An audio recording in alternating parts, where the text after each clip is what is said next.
Football lovers, welcome to my FM News. On my channel, I'll keep you daily updated about Kaizer Chiefs.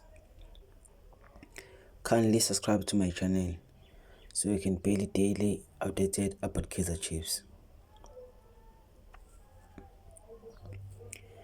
Kaizer Chiefs management are willing to give Sipho Mbule a chance. Sipho Mbule agent Mike Marker has recently said that the player has been offered to Kaizer Chiefs.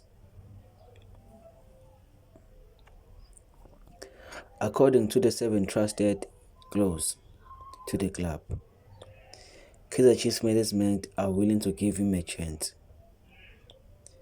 Sipho Mbule, who is a free agent, could be Kaizer Chiefs' next signing.